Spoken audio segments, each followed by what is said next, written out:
Hi, everyone.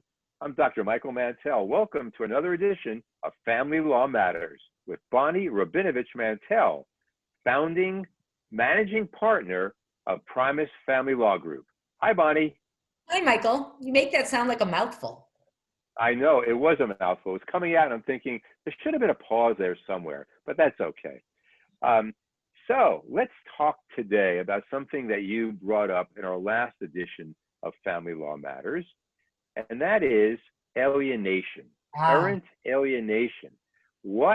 As I say the words, it's like burning because it's such an antagonistic term. And in many ways, ultimately, it seems to be about the parent. oh yeah. She is turning, or he is turning, Mary or Johnny or whatever against me. Of course, it's about the child's emotional well-being. But let's talk about it from the family law perspective. You've had cases of alienation. In What is it? Well, first of all, when you go parental alienation, that becomes almost like a medical term. So right there, judges are very leery about it because we need an expert and then we have to discuss it. Obviously, anytime you say anything negative in front of your child about the other parent, that's toxic. That's just toxic because the child is obviously a makeup of the two of you. So no matter how you do it, child's got to internalize that somehow, some way. So I have a question. And of course, that's true. But that happens in healthy, good marriages commonly. People argue, I can't believe your dad did this, or will you please tell your mother not to? It's common.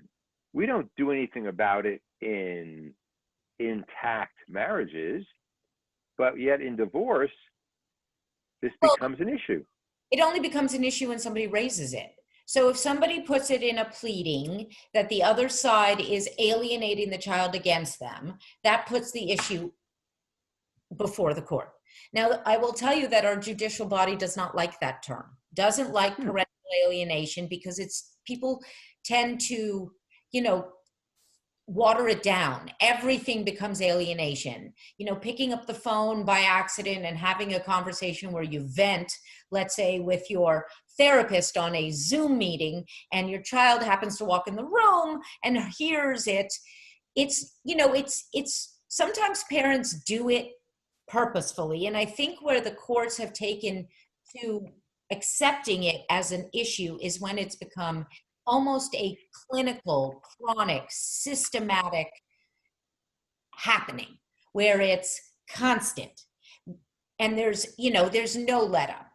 So in that case where and the child's, being affected by it, won't go to the other home, won't speak to the other parent, won't keep in communication, is doing things as a result, that's when you've got an actual issue of it. But unfortunately, a lot of people, grapple onto, it's like the word narcissist. It's like the word, egotistical. In divorce, those become larger. And I'm not saying, for those of you out there who have those issues, yes, there are people who are true narcissists and there are people who are real bad people out there. Nobody's saying otherwise. But because of the way family law is, it becomes watered down as it's overused. And so the court takes a harder line approach to it. And So, so as an alienate. attorney, what do you request from the parent who comes to you, and you're the attorney, you have the sophistication to service this client. What do you need from that person to go into court and deal with this? Well, it depends. Again, like I said, it depends how pervasive it is. If it's really pervasive, then you file a motion to modify custody or visitation as a result, and you plead all the facts that you believe are showing that this is not just, somebody spouting off on a bad weekend, but it is a pervasive, ongoing tactic. And then it's up to the judge's discretion based on the evidence presented as to, and obviously there's going to be an opposition and their view of the facts. And it's up to the judge's discretion whether or not that is truly what's happening. And if that is truly what's happening, it could severely affect the offending parent's visitation rights, custodial rights. Because obviously, if this is going on and it's toxic to the child, it may reduce somebody's visitation. It may result in supervised. But again, it is a last resort situation because you've got a high burden to prove that this is happening. So on that note, what people are listening to this and they're thinking, yeah, well, my husband is always bad mouthing me to my son about bad mouthing my however you say it, bad mouthing me to my son. What is it? What is the proof? What are you looking for? What is an example? It's where very you say that's it.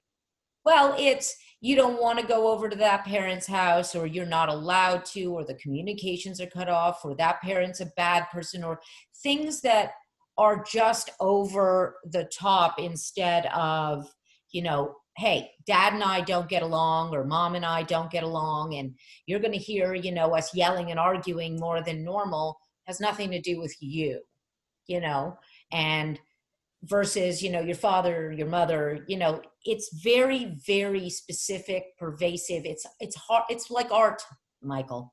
You'll know it when you see it. Okay.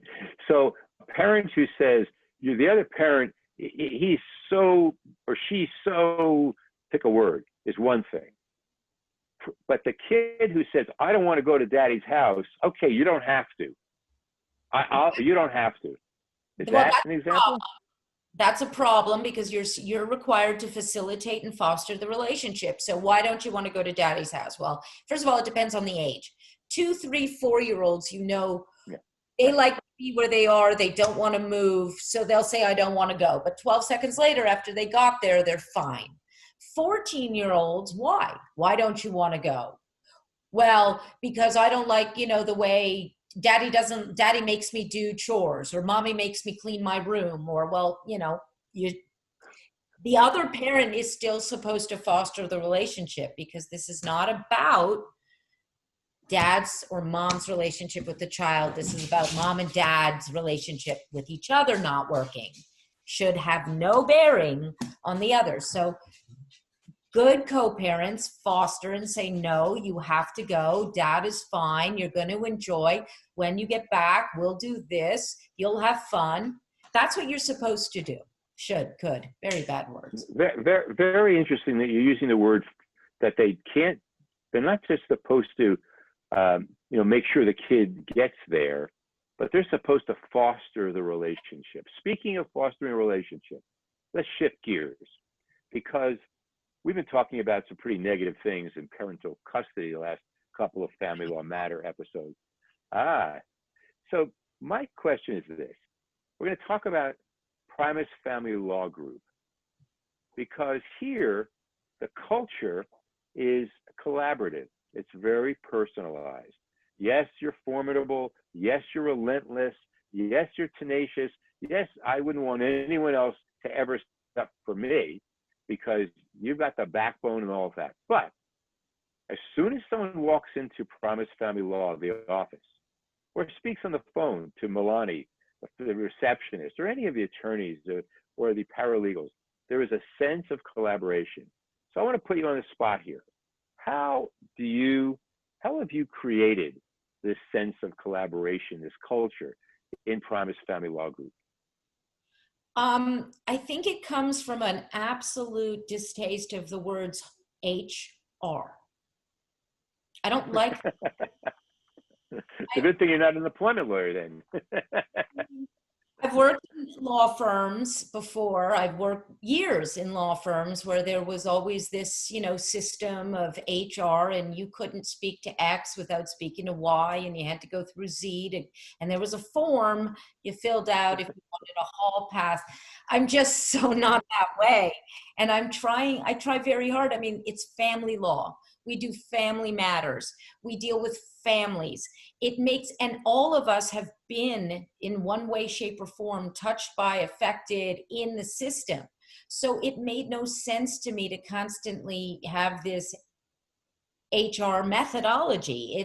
We're a family helping families. And, do we disagree, and do we get confused as to where yes. And, do we have moments where we scream at each other? Yes, but we're a family. And then, then it's about, okay, and moving on and getting better at what we do together and what we do as a group. And that is something, sometimes it's different and it doesn't work for everybody. And that's why it requires a specialized few. And we are that specialized few. It sounds wonderful. And when people come in or call, it's palpable. You feel it and you sense it immediately. If people want to be in touch for a free 30-minute consultation with you, how can they do that?